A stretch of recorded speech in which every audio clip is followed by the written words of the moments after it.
Hey everybody, Anish Majumdar here, career coach to the fiercely ambitious, and I want to talk about interviews today. And I know that interviews are a super freaky thing for most people, and I'm not here to tell you otherwise, all right? It's a profoundly weird thing to walk into an office, conference room, whatever, and sit down with a bunch of strangers. It's this weirdly formal thing, and having to somehow be smooth about presenting who you are, communicating your worth, communicating your fit for any one kind of job. So I get that, all right? I totally understand that.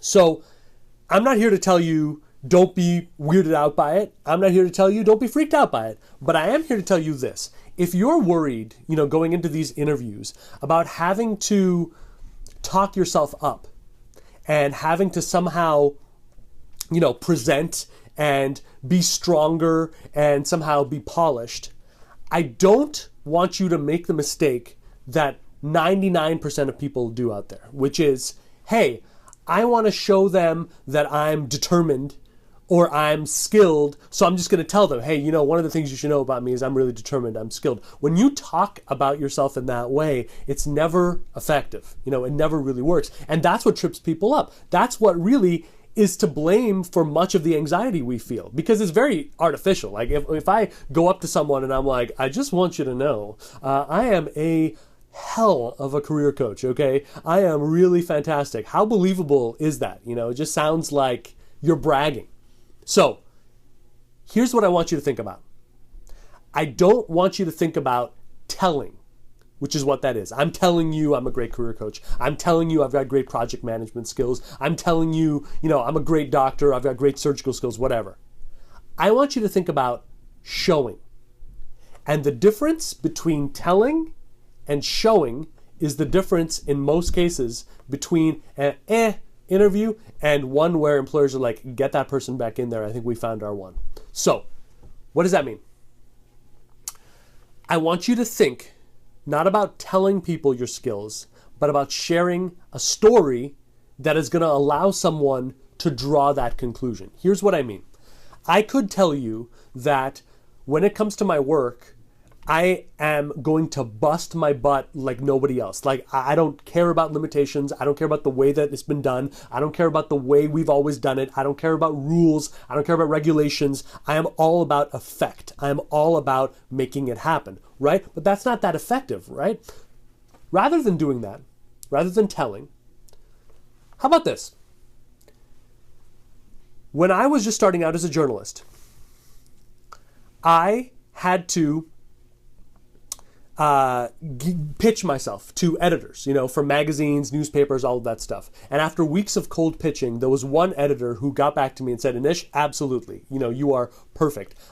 It's a go for this article, which is the first one I would have ever written and the first one I've ever published.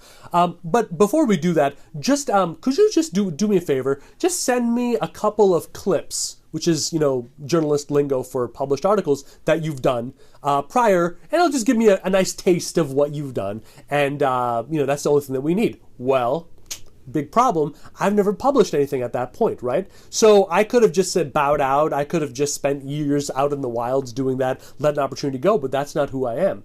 So even though it really pissed my girlfriend off at the time, what I did was I went home and I spent an entire night mocking up articles. I'd never published anything before, right? But I had an opportunity now to write an article for this huge magazine. I wasn't going to let that go. So by any means necessary, I sat down and I spent the entire night from 11 p.m. up till about 11 a.m. the next morning, just mocking up articles, just writing up whatever I could think of.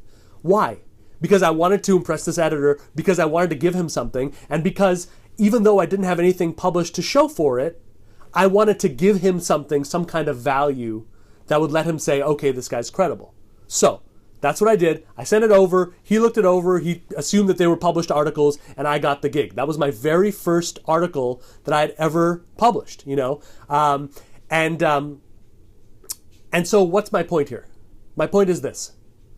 Either I can go into an interview and spend minutes after minutes telling people, hey, I'm determined.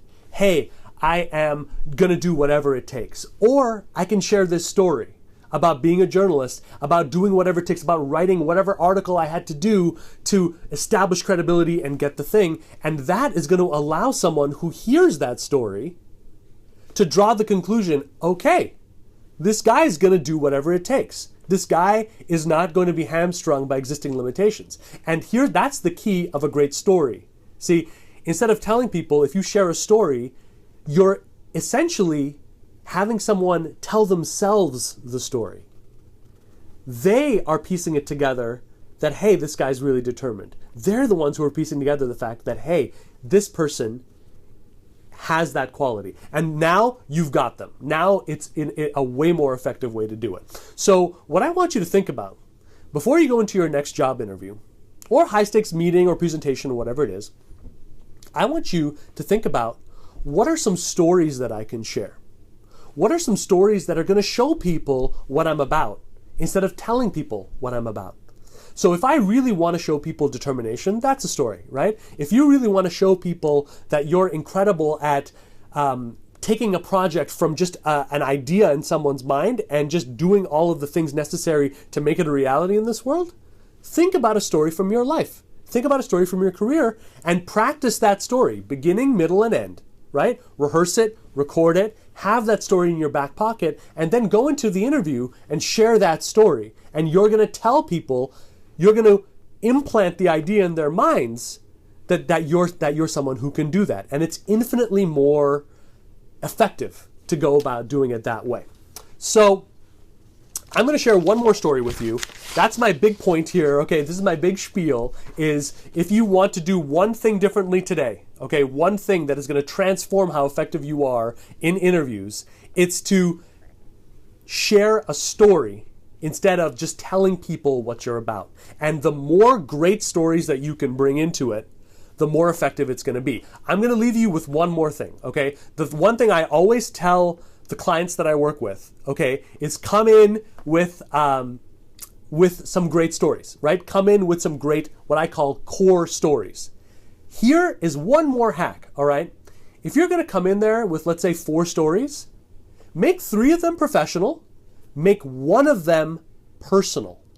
And that is like, it is going to break down barriers in terms of, especially when you enter a cold room, a room where nobody knows you, it is going to break down barriers like nobody's business, okay? So make sure, okay, you're coming in with stories because you don't want to spend the whole time talking about yourself. You want to share stories that are meant to reveal a certain quality about you, and 1 of them should be personal. So I want to leave you with one personal story that I've used in the past and that I think really shares something about not just who I am, but the power of storytelling, right? Which is what this is all about. You're a storyteller. Here's my story. The first date I ever had with my wife, I was 26, and I was going to meet her. Hi, Teal. I was going to meet her in Astoria, Queens. This is our first date, right? I'd never met her before. And I had, I'm not joking, $20 in my pocket. That's it. That's all I had. So we were going to meet for dinner, right? So already I'm like really stacking the odds against myself here because I'm meeting this woman that I'm really, really, into, and I've got no money. I have no idea how this is going to work. So I remember this, I was waiting, I showed up early, I was waiting outside the restaurant, I see her walking down the street, and I had that pitter patter, in my heart going. And, I was like, oh boy, I'm in trouble here. And she comes over and we start talking, and it's really going well, and we're entering the restaurant, and, I'm feeling really nervous about this, because I got no money. I don't know how I'm going to pick up the tab for this with $20. I know that this was 2006, but New York remains, and was even back then, a pretty expensive place to go out for dinner. So we sit down, and I'm worried about this, right? And a couple of minutes pass, and we start doing small talk, and there's something about her that is easy to talk with. There's something about her that makes me feel warm, and it makes me feel comfortable. And I found myself being really honest. I found myself talking about how hard it was to move to New York and not have working papers and be working under the table. I told her how hard it was to come from a family where, you know, I had a mom who dealt with mental illness and schizophrenia for many years. I never told anybody that. But I was sharing these stories from my life. I was telling her about my relationship with my brother and my life as an actor and how I really tossed that away to, you know, get a book published and just reinvent myself, and how deeply I loved the States and wanted to reinvent myself. I started sharing story after story after story. And not only did it break the barriers for her, not only did she see me as a human being and feel comfortable sharing stories about myself, but guess what? She wasn't thinking about dinner, and I could just go right in there, go right into dessert, and you know, make it seem like I wasn't hungry. And guess what? I could make it happen for that $20. You know, the bigger picture there is that I met my wife Erin, and it was the greatest love story and the greatest miracle in my life. But I'm just saying, for a kid with $20 who couldn't make it through dinner, sharing stories was a great way to make that impression and bring those barriers coming tumbling down. And remember, I shared a personal story, right? I shared several personal stories. And that's the thing. Don't get caught up in a job interview with being super professional and formal. You know, you want to get talking like a human being. So come in with a personal story, a story of an adversity that you faced, a story about something difficult in your life that made you who you are. A client I worked with was a lifelong stutterer, had severe speech delays, and this person got training and took every program in the book, and in his teenage years he was just hustled and trained, and now he's presenting to millions of people. He leads off with that story of when he was this child, being told that he could never go to normal schools and never have a normal life, and how that put a fire in his belly to become the success that he is. You know, that's a personal thing. He leads off with the personal, you know, because he wants the barriers to come tumbling down. And so this is my point. Go into an interview, don't worry about the questions, don't worry about the screwball questions, don't worry about the gotcha moments. Come in with 3 to 4 stories, make sure one of them is personal, make sure all of them are meaningful to you in some way, and make sure that at some point you share those stories, because they are the key to really influencing and dropping people's barriers down. I hope that helps. I hope that gives you some food for thought.